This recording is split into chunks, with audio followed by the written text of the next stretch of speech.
வணக்கம். செல்வகுமாரின் அதிகாலை வானிலை ஆய்வறிக்கை. அதிகாரப்பூர்வ வானிலை அறிக்கைக்கு இந்திய வானிலை ஆராய்ச்சித்துறை அறிக்கையை பார்க்கவும்.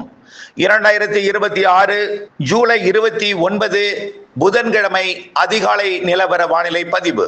தலைப்புச் செய்திகள். நேற்றைக்கு ஒடிசா மற்றும் சத்தீஸ்கர், ஜார்க்கண்ட் பகுதியில் நீடித்துக் கொண்டிருந்த அந்த தீவிர காற்றழுத்த தாழ்வு மண்டலம் டீப் டிப்ரெஷன் தொடர்ந்து மிக மெல்ல மேற்கு நோக்கி நகர்கிறது.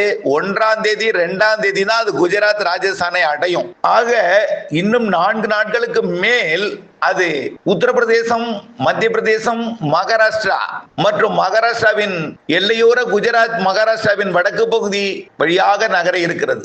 செல்லும் வழித்தடமெல்லாம் வெள்ளப்பெருக்கை ஏற்படுத்தி கொண்டிருக்கிறது. நேற்றைக்கே 25 சென்டிமீட்டருக்கு மேல் மழை. இதே போல இமயமலை ஒட்டிய பகுதிகளுக்கு இமாச்சல் பிரதேசம், காஷ்மீர் எல்லாம் மழை பொழிவை கொடுத்து வருகிறது. தமிழ்நாட்டை பொறுத்த வரைக்கும் நேற்றைக்கு வால்பாறை பகுதியில 4 சென்டிமீட்டர் வரைக்கும் மழை பொழிந்திருக்கிறது. Valparai விஓஓ office 40 millimetre, lower Nirar, கீழ் நீராறு 35 மில்லிமீட்டர். அடுத்தபடியா பார்த்தீங்கன்னா சிங்கோனா 30 மில்லிமீட்டர், 3-4 சென்டிமீட்டர் வரைக்கும் மழை பொழிந்திருக்கு. நீலகிரி, கன்னியாகுமரியிலையும் மழைதான். இன்றைக்கு இந்த அறிக்கை பதிவு செய்து கொண்டிருக்கூடிய இந்த அதிகாலை நேரத்துல பாலக்காட்டு கணவாய் சாரல், முக்கோணம் வரைக்கும் ஒரு சாரல், தெற்கு பகுதி உடுமலைப்பேட்டை தெற்கு முக்கோணம் வரைக்கும் வந்து ஒரு சாரலை கொடுத்திருக்கோம். நல்ல ஒரு சாரல், தண்ணீர் பாய்ந்தது போல நனைக்கும் மழைப்பொழிவு முதல் லேசான மழைப்பொழிவு வரைக்கும் ஒரு சாரல் கொடுத்திருக்கும். இனிமேல் அப்படியே அது படிப்படியாக வலுப்பெறும். குளிர்ந்த சீதோஷண நிலவும். மொத்தமாக வானம் மேகம் சூழ்ந்து காணப்படும். தமிழ்நாட்டில் வெப்பசலன இடிமழை பொழிவும் இன்றிலிருந்து படிப்படியாக அதிகரிக்கும். குறிப்பாக வடகடலோரம், வட உள் பகுதிகள், டெல்டா மாவட்டங்களுக்கு இன்றைக்கு மாலை மழை இருக்கு. எங்கெங்கெல்லாம் பார்த்தீங்கன்னா 29, 30, 31, 29 30 கூடும், 30 31 கூடும். 1ஆம் தேதியிலிருந்து 9ஆம் தேதி வரைக்கும், 10ஆம் தேதி வரைக்கும் நல்ல மழை காத்திருக்கும். 1ஆம் தேதியிலிருந்து 8ஆம் தேதி வலுத்த மழை இருக்கு. தென்மேற்கு பருவமழையும் 29 இன்றைய நாளை விட நாளை 30 கொஞ்சம் கூடும், 30 விட 31 கூடும்.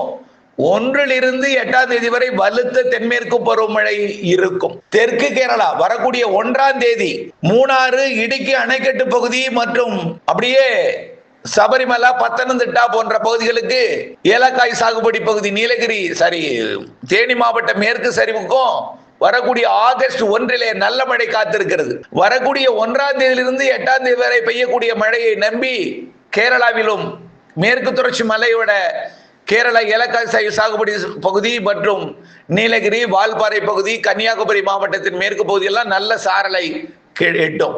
மலையோரம் மற்றும் கேரளா, கர்நாடகா, தமிழ்நாட்டோட மேற்கு தொடர்ச்சி மலை மற்றும் அணைகள் நீர்பிடிப்பு பகுதிகளில் நல்ல மழை பொழிவை கொடுக்கும். அதே வேளையில கணவாய் பகுதிகளில் வழக்கமா நல்லா யோசிக்கணும். இந்த அமராவதி நீர்பிடிப்பு பகுதிகளில் மழை பெய்யும். அமராவதி பாசன பகுதிக்கு எப்பொழுதுமே இந்த நேரத்துல மழை பெய்யாது. செப்டம்பர், அக்டோபர் தான் வலுவான மழை இருக்கும். ஆகஸ்ட் 15 மேல் கிடைக்கும். இப்பவும் கிடைக்கும், சாரலாக, தூறலாக கிடைக்கும். முக்கோணம் வரைக்கும் தான் எப்பொழுதுமே தென்மேற்கு பருவமழை வலுவா இருக்கும், சாரல் இருக்கும். அதை நெகமம் வரைக்கும் தான் சாரல் இருக்கும். அதை தாண்டுவது என்பது எப்பொழுதுமே இருக்காது. ஆனாலும் அவ்வப்போது லேசான சாரலும் நனைக்கும் மழைகளும் தூறலும் கொடுக்கும் வகையில ஆகஸ்ட் 1 இருக்கும். ரொம்ப எதிர்பார்த்திடக்கூடாது. அந்த தாராபுரம் சுற்றுவட்டார பகுதி, அதாவது நெகமத்திற்கும் அரவக்குறிச்சிக்கும், நெகமத்திற்கும் தாராபுரத்தை மையமாக வைத்துன்னு சொல்லலாம். இந்த உடுமலைப்பேட்டைக்கும் அரவக்குறிச்சிக்கு இடைப்பட்ட தாராபுரத்தை மையமாக வச்சு அந்த பகுதியில் எப்பொழுதுமே காற்று பகுதி அது. ஆனால் இருந்தாலும் அந்த பகுதிக்கும் மழை இருக்குன்னு சொல்றோம். ஆனால் மேற்கு தொடர்ச்சி மலை, அணைகள் நீர்பிடிப்பு பகுதிகளில் நல்ல மழை இருக்கும். அடுத்தது மணப்பாறைக்கு கிழக்கே நல்ல மழை இருக்கும். கோயம்புத்தூர் வடக்கு இருக்கும், மேட்டுப்பாளையம், பில்லூர் அணைக்கட்டு பகுதி இருக்கும், நீலகிரி இருக்கும், ஈரோடு இருக்கும், திருப்பூர் வடக்கு இருக்கும், திருப்பூர் தெற்கு இருக்கும், அமராவதி நீர்பிடிப்பு பகுதிகள் இருக்கும், மறையூர் இருக்கும், கண்டிப்பா மறையூர் இருக்கும். அடுத்தது வால்பாறை இருக்கும். அப்படியே பொள்ளாச்சி தெற்கு உடுமலைப்பேட்டை வரைக்கும் மேற்கிலிருந்து சாரல் வரும். நெகமம் வரைக்கும் சாரல் வரும் 1ஆம் தேதியிலிருந்து 8ஆம் தேதி வரைக்கும். அப்புறம் கிணத்துக்கடவு மற்றும் பொள்ளாச்சியில நல்ல சாரல் இருக்கும் 1ஆம் தேதியிலிருந்து 8ஆம் தேதி வரைக்கும். கோயம்புத்தூருக்கும் சாரல் இருக்கும். லேசான மழை, மிதமான மழை எல்லாம் இருக்கும். கோயம்புத்தூர் வடக்கு நல்ல மழை இருக்கும். நீலகிரி, ஈரோடுக்கும் இருக்கும். அதை விட கொஞ்சம் கூடுதலாக பெங்களூருக்கு இருக்கும். கிருஷ்ணகிரி, தருமபுரி, சேலம் இருக்கும். நாமக்கல் மாவட்டத்திற்கும் ஆங்காங்கே, நாமக்கல் மாவட்டத்தை பொறுத்த வரைக்கும் மேற்கை விட கிழக்கு கொல்லிமலை பகுதி, சேலம் மாவட்டத்தை பொறுத்த வரைக்கும் சேலம் மற்றும் தருமபுரி இடைப்பட்ட அந்த தொப்பூர் கணவாயில் இருந்து ஏற்காடு வரைக்கும் நல்ல மழை கிடைக்கும். அதுல அதோட கல்வராயன் மலைப்பகுதி, அதாவது பாப்பிரெட்டிப்பட்டி, அரூர், பொம்மிடி பகுதி, அப்படியே பார்த்தீங்கன்னா ஊத்தங்கரைக்கும் மேற்கு கிழக்கே இருக்கக்கூடிய அந்த கல்வராயன் மலைப்பகுதி, திருவண்ணாமலை மாவட்டத்தோட சாத்தனூர் அணைக்கட்டு பகுதி, திருப்பத்தூர் மற்றும் கிருஷ்ணகிரி மாவட்ட எல்லை பகுதி, பெங்களூரை ஒட்டிய ஒசூர் பகுதிக்கு உண்டு. கிருஷ்ணகிரி மாவட்டம், தருமபுரி மாவட்டத்துக்கு கொஞ்சம் கூடுதல் பரப்புல கிடைக்கும். அதை விட கூடுதல் கிடைக்கும் திருப்பத்தூருக்கு, அதை விட கூடுதல் கிடைக்கும் வேலூருக்கு, அதை விட கூடுதல் கிடைக்கும் ராணிப்பேட்டைக்கும். திருவண்ணாமலை கல்வராயன் மலை பகுதியை விட, திருவண்ணாமலை சாத்தனூர் அணைக்கட்டு பகுதியை விட கிழக்கு பகுதி, அதாவது காஞ்சிபுரம் மாவட்ட எல்லை பகுதி, ஆரணிக்கு கிழக்கே நல்ல மழை கிடைக்கும். ராணிப்பேட்டை மாவட்டத்துக்கும் கிடைக்கும். அதை விட கூடுதல் மழை காஞ்சிபுரம், செங்கல்பட்டு, சென்னை, திருவள்ளூருக்கு கிடைக்கும். ஆகஸ்ட் மாதம் முதல் வாரத்துல இன்று நாளையும் இருக்கு. 1 to 10 வரை நல்ல மழை இருக்கு, 8 வரை நல்ல கூடுதல் மழை இருக்கு. அதே போலதான் செங்கல்பட்டு, காஞ்சிபுரம், சென்னை, திருவள்ளூர், கள்ளக்குறிச்சி, விழுப்புரம். கள்ளக்குறிச்சி மாவட்டத்தோட சங்கராபுரத்தை விட திருவண்ணாமலை மாவட்ட எல்லையோரம் கிழக்கு பகுதி, அந்த அபலூர்பேட்டை ஒட்டிய பகுதி, விழுப்புரம் மாவட்டம் மற்றும் அபலூர்பேட்டை, விழுப்புரம், விழுப்புரத்தை விட மரக்காணம் உள்ளிட்ட, செய்யூர் உள்ளிட்ட விழுப்புரம் மாவட்டம், செங்கல்பட்டு மாவட்டத்திற்கு நல்ல மழை காத்திருக்கிறது. அதுபோல மாமல்லபுரம் மற்றும் கேளம்பாக்கம், அதாவது கிழக்கு கடற்கரை சாலைக்கு நல்ல மழை தெரிகிறது ஆகஸ்ட் முதல் வாரத்துல. அதாவது இன்று நாளை இருக்கும். இதை விட கூடுதல் 1ஆம் தேதி, அதை விட கூடுதலாக படிப்படியாக 8ஆம் தேதி வரைக்கும் மழை இருந்துட்டே இருக்கும். புதுச்சேரிக்கும் இருக்கும், கடலூருக்கும் இருக்கும், மயிலாடுதுறைக்கும் இருக்கும், விழுப்புரத்திற்கும் இருக்கும், கடலூர் மாவட்டத்தின் பெரும்பாலான பகுதிகள் இருக்கும். டெல்டாவில் மயிலாடுதுறைக்கு நல்ல மழை தெரியுது, தஞ்சாவூருக்கு நல்ல மழை தெரியுது. அதே போல தஞ்சாவூரை விட திருவாரூர் கொஞ்சம் குறைவாக இருக்கும். நாகப்பட்டினம் மாவட்டம் வடக்கு பகுதி நல்ல மழை தெரியுது. நாகப்பட்டினம், காரைக்கால், நாகூர், காரைக்காலை ஒட்டிய நாகூர், திருத்துறைப்பூண்டிக்கு வடக்கே, தலைஞாயிற்கு வடக்கு இருக்கும். வேதாரண்யத்திற்கும் மழை உண்டு. ஆனால் கோடியக்கரையை விட வேதாரண்யத்திற்கு கொஞ்சம் கூடுதல் இருக்கும். எல்லாம் அதாவது கோடியக்கரை முனைக்கு அந்த அறிவிக்கப்பட்ட ஆகஸ்ட் முதல் வாரத்துல 1 நாள் 2 நாள் இருக்கும். ஆனா திருத்துறைப்பூண்டிக்கு பல நாட்கள் இருக்கும். புரியுதுங்களா? பல நாட்கள் இருக்கும். தலைஞாயிர்களுக்கும் பல நாட்கள் இருக்கும். அது 7 நாள்ல ஒரு 4 நாள் இருக்கும்னு சொல்றேன். ஆனால் சில இடங்கள்ல தினசரி இருக்கும். புதுக்கோட்டைக்கும் அதே போல, அரியலூர், பெரம்பலூருக்கும் நல்ல மழை இருக்கும். திருச்சி வடக்கு, நாமக்கல் மாவட்டத்தோட கொல்லிமலை பகுதி, பச்சைமலை பகுதி, பெரம்பலூர், அரியலூர் மாவட்ட பகுதி, புதுக்கோட்டை, திருச்சி மாவட்டத்தோட தெற்கு பகுதி, மாநகர் பகுதி, அதே போல மதுரை மாவட்ட வடக்கு பகுதி, மேலூர், கொட்டாம்பட்டி, அதன் சுற்றுவட்டார பகுதி, பூவந்திக்கும் மேலூருக்கும் இடைப்பட்ட பகுதி, பூவந்திக்கு வடகிழக்கு பகுதிகள், சிவகங்கை மாவட்டத்தின் பெரும்பாலான பகுதி, அதிலையும் குறிப்பாக சிவகங்கை மாவட்டம், பிள்ளையார்பட்டி, காரைக்குடி, இந்த பகுதிகள் நல்ல மழை இருக்கும். அறந்தாங்கி, ஆவுடையார் கோவில், புதுக்கோட்டை, இந்த பகுதிக்கும், புதுக்கோட்டை மாவட்டத்தில் பெரும்பாலான பகுதி இருக்கு. ராமநாதபுரம் மாவட்டத்தின் உள்பகுதி நல்ல மழை இருக்கும். கடலோரம் கூட லேசா எட்டும்.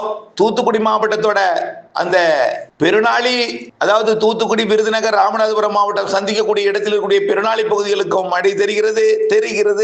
இப்படியே விருதுநகர், மதுரை மாவட்டத்திற்கும், திண்டுக்கல் மாவட்டம், நத்தம் சுற்றுவட்டார கொடைக்கானல் பகுதிகளுக்கும் நல்ல மழை இருக்கு.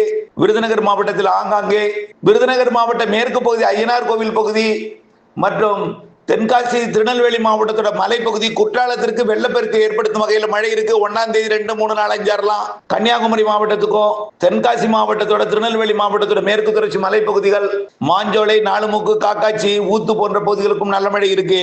கிழக்கே வரும்பொழுது குறைவா இருக்கும். ஆனால் அணைகள், நீர்பிடிப்பு பகுதிகளில் நல்ல மழை இருக்கும். புரிஞ்சிருக்கும்னு நினைக்கிறேன். வரக்கூடிய நாட்களில் மழை உறுதி. வறட்சி என்ற அச்சத்தை தூக்கி எறிந்துவிட்டு தயவு செய்து சில வார்த்தைகளை சொல்ல விரும்புறேன். அதாவது மனதை போட்டு கண்ணதை போட்டு குழப்பிக்காதீங்க. வானிலை மாதிரிகள் எப்பொழுதும் இப்ப காட்டாது. இந்த வருடமே அப்படிதான் இருக்கும். வானிலை மாதிரிகள் முன்கூட்டியே காட்டாது, திடீரென்று முடியும். ஆக ஆகஸ்ட் 15க்கு மேல அந்த நான் சொன்ன ஒரு இடையில ஒரு கொஞ்சம் மழை இருக்கும். ஆனா ஃபுல்லா ஆஃப் ஆயிருக்காது, கொஞ்சம் தீவிர குறைவா இருக்கும்னு சொல்றோம். 10 to 15 வரைக்கும். அதுக்கு பிறகு அடுத்த சிஸ்டம் தென்சின கடல் நிகழ்வு, ஒடிசா, மேற்கு வங்கம் 18ஆம் தேதியிலிருந்து 15ஆம் தேதிக்கு மேல 18ல இருந்து வலுப்பெறும். ஆகஸ்ட் இறுதி தான் அணைகளை நிரப்பு மழை.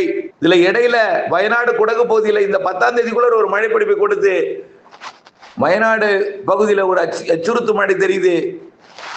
அதே நேரத்துல கபினிக்கு நீர்வரத்தை கூட்டும்.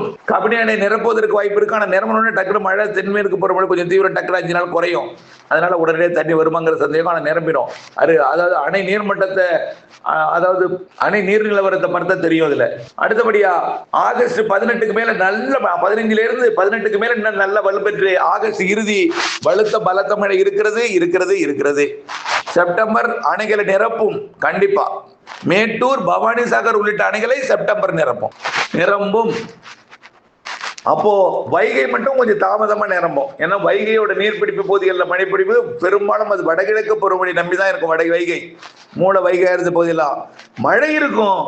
அணைய நிரப்புறது கொஞ்சம் தாமதம் அடையும். இருந்தாலும் செப்டம்பர் அக்டோபர்ல வைகை நீர்பிடிப்பு பகுதிகளில் நல்ல மழை இருக்கு. இப்ப காஞ்சி கிடைக்கிறது நினைச்சு வேதனைப்பட்டுட்டே கால் பண்ணிட்டே இருக்கீங்க.